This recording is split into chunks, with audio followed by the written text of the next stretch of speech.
자, 이제 주목 2기업으로 넘어가 보도록 하겠습니다. 오늘은 델타 항공 준비를 했습니다. 어제 특징주로 거론이 됐었죠. 그래서 투자자의 날 행사하면서 장밋빛 실적 전망을 내놓으면서 그때도 주가가 올랐었는데, 요와 관련된 투자자의 날과 관련된 이제 월가 평가들이 오늘 좀 줄줄이 나와서 오늘 델타 항공을 다시 한번 가지고 나왔습니다. 자, 주가 1.4% 오르면서 또다시 52주 신고가 기록을 했습니다. 모건 스탠리의 라비샹커, 이거 발음 잘해야 돼요. 네, 이 애널리스트가 자, 투자 의견 비중 확대 그대로 유지를 했고요. 목표 주가도 70달러 그대로 유지는 했습니다. 다만 델타를 업종 탑픽 종목으로 다시 한번 선정을 했습니다. 이게 이제 변화의 그거인 것 같아요. 변화의 포지션이고. 자, 그러면서 지금 델타항공의 주가가 한 46.7달러였으니까 목표가 70달러면 추가 상승률이 약 50% 있다라고 보는 건데요. 요 70달러는 월가 전체 애널 중에 거의 최상단 규모에 해당합니다. 지금 가장 높은 가격이 71달러로 집계가 되고 있으니까. 그래서 모건 스탠리는 원래 델타에 대한 강세론자였습니다. 그랬는데 업종 탑픽으로 다시 한번 선정을 했다라는 점에 있어서 뭔가 한 번 더 해줘야 되는데 뭔가 더 좋다라는 걸 평가를 해야 되는데 뭘로 평가하다가 그냥 최선호 종목으로 한 거죠. 자, 보도록 하겠습니다. 델타항공 어떤 기업인지 그냥 간략하게 먼저 설명을 하고 넘어가자면 1928년에 설립된 미국 4대 항공사 중 한 곳입니다. 그래서 지금 1위가 아메리칸 에어라인이고요. 두 번째가 요 델타항공입니다. 그 다음에 3위가 유나이티드, 4위가 사우스웨스트인데 오늘 사진들이 다 이상하네요. 자, 그러면서 지금 미국의 그러니까 2대 항공사이기도 하고 가장 오래된 항공사가 바로 델타 항공입니다. 델타 항공은 기관 투자자들이 이 지분 보유율이 70%를 웃돌고 있습니다. 기관 투자자들이 많이 투자하는 기업, 어떤 의미인지는 또 예상이 되시죠? 그리고 포인트가이가 선정한 최고의 미국 항공사로 5년 연속 선정되기도 했는데요. 어떤 면에 있어서 뭐 최고의 항공사냐 보면 상당히 신뢰를 받고 있고 경제성도 좋고 로열티 프로그램이 만족스럽고 이들 고객들이 경험할 수 있는 것 이런 서비스들 그거에 대한 이제 만족도 조사였다라고 이해를 하시면 될 것 같습니다. 그리고 지금 델타는 보유 기종을 개편하고 있고요. 그리고 프리미엄 좌석을 계속해서 좀 확대를 하면서 성장 모멘텀을 또다시 갖추고 있는 이런 상황입니다. 그리고 지금 큰 이슈가 됐던 게 27일 그러니까 미국 시간으로 현재 시간으로 하루 전에 투자자의 날 행사를 하면서 여기에서 이제 장밋빛 실적 전망을 막 내놓았죠. 그래서 국제선 수요가 강력하고 여기에 비해서 공급은 부족하고 그래서 우리들이 높은 가격 결정력을 갖게 됐고 또 제트연료 비용이 30% 감소하면서 수익 개선에 기반이 되고 있고 이걸 토대로 했을 때 2분기 연간 EPS 2분기나 또 연간 기준의 EPS와 잉여 현금 흐름의 가이던스를 상향 조정한다. 이런 이야기들이 나오면서 시장에서는 많이 환호를 하고 있습니다. 그래서 내달 13일 날 2분기 실적은 발표를 하게 될 텐데요. 역대 최대 2분기 실적을 우리는 공개할 수 있다라고 계속해서 자신감을 내비치고 있죠. 그래서 이런 상황에서 월가에서는 어떻게 보느냐. 투자자의 날 행사가 끝나고 나서 여기저기에서 목표 주가 많이 올렸습니다. 모건 스탠리는 워낙에 높았기 때문에 앞서서 이야기했듯이 그냥 최선호 종목 지정으로 가름을 했고요. 화답을 했고요. 도이치뱅크라던가 서스퀘하나라던가 골드만삭스 목표 주가 꽤 올렸습니다. 거의 다 10달러 이상씩 상향 조정을 했어요. 그리고 이들 다 매수 의견, 긍정적 매수 비중 확대이니까 다 매수 의견으로 볼 수 있을 것 같아요. 그죠? 자, 그러면 우리 모건 스탠리의 라비샹커 애널리스트는 어떤 점에 있어서 이 기업을 최선호 종목이라고 했는지 좀 보도록 하겠습니다.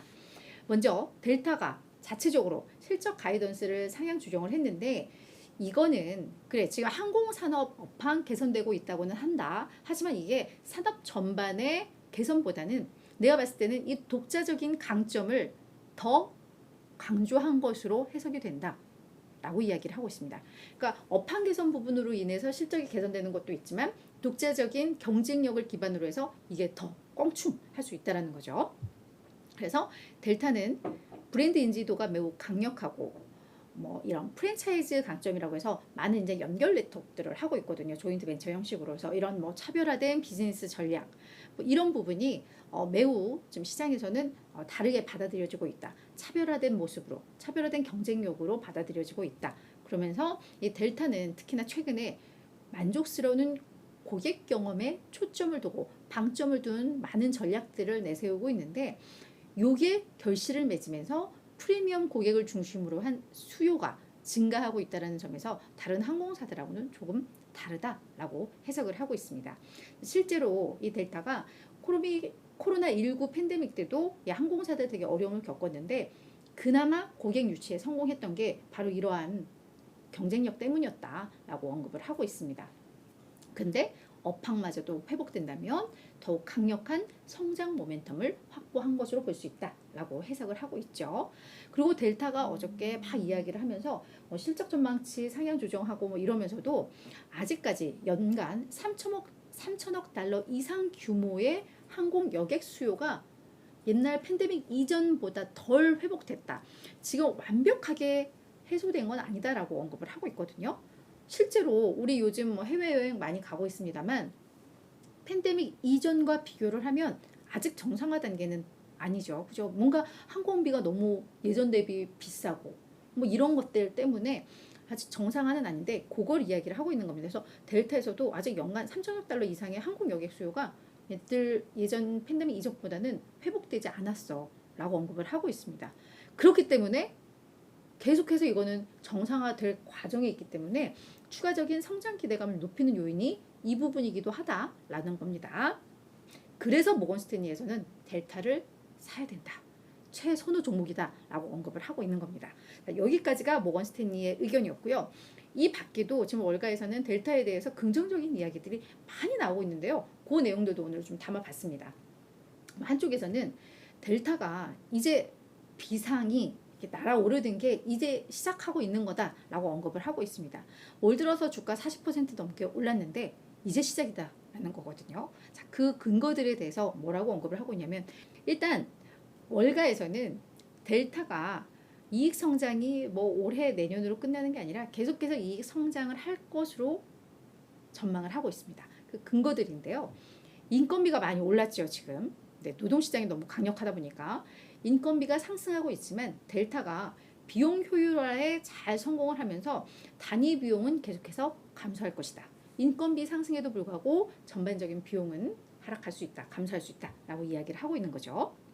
그리고 델타가 앞서 이제 새로운 성장 모멘텀으로 이제 뭐 항공기종 개편하고 뭐 이런 내용들이 있었는데 그 부분 항공기 업그레이드가 지금 가속화되고 있다. 그래서 2024년과 2025년에 133대의 신규 항공기가 들어올 텐데 이게 전체의 15% 항공기를 대체할 수 있는 규모다. 그런데 이런 신형 항공기는 구형 항공기 대비해서 최소 10%포인트 이상의 높은 마진을 기록할 수 있다. 지금까지 어떤 데이터들을 봤을 때 그런 점에 있어서 마진 개선 기대감도 여전하다라는 거죠. 여기에다가 지금 항공기 자체도 부족하고 여기에 인력 공급도 부족한 상황이거든요. 그래서 코로나 때 뭐 조종사라던가 이런 공항에 있는 인력들이 많이 구조조정이 됐잖아요. 그래서 지금 다들 이렇게 다시 들어와 하고 있는데 아직까지도 이런 인력들을 충분히 확보하기에는 한계가 있다라는 이야기들이 나오고 있습니다. 그래서 이제 뭐 여기저기 막 정신없다라는 얘기도 많은데 그렇기 때문에 여전히 항공 공급이 부족하다라고 이야기를 하고 있습니다. 그렇기 때문에 지금 우리가 항공비가 비싸다고 항공권이 비싸다고 생각하는 게 그 항공권당 가격이 좀 비싸잖아요. 근데 그게 결국은 지속적인 단위 매출과 마진 확장으로 좀 이어질 수 있다. 전체적으로 수는 줄었지만 객당 한 명당 뭔가 더 많은 수익을 뽑아낼 수 있다는 거죠. 게다가 델타는 프리미엄 좌석을 계속해서 확대하고 있고 이 로열티 수익이 급증하고 있다. 이거는 그냥 일반 항공권 대비해서 어떤 수익의 다각화 측면에서도 해석을 해볼 수 있고 이거는 긍정적이다라고 언급을 하고 있습니다. 여기에다가 이제 밸류에이션 매력도 언급을 하고 있는데요. 2024년 예상 수익과 비교했을 때 이 PER이 현재 6.5배 수준이라고 합니다. 근데 이게 어떻게 좀 볼 수 있냐면 2024년 실적 목표치가 2019년 실적과 거의 이제 유사한 수준이라고 해요. 그러니까 2024년이 되면은 이제 거의 정상화가 된다고 보는 건데, 그렇다면 2019년에는 주가가 어땠나? 거의 주가가 60달러대였거든요. 그러니까 지금으로부터 주가 약 30% 더 오를 수 있다라고 월가 전반적으로 좀 보고 있다라는 겁니다. 자, 그래서 월가의 전반적인 또 평가를 정리를 해보도록 할 텐데요. 지금 21명이 델타에 대해서 투자 의견을 제시를 하고 있는데, 이 중에 20명, 무려 95.2%. 이런 수치는 거의 못 봤던 것 같아요. 그죠?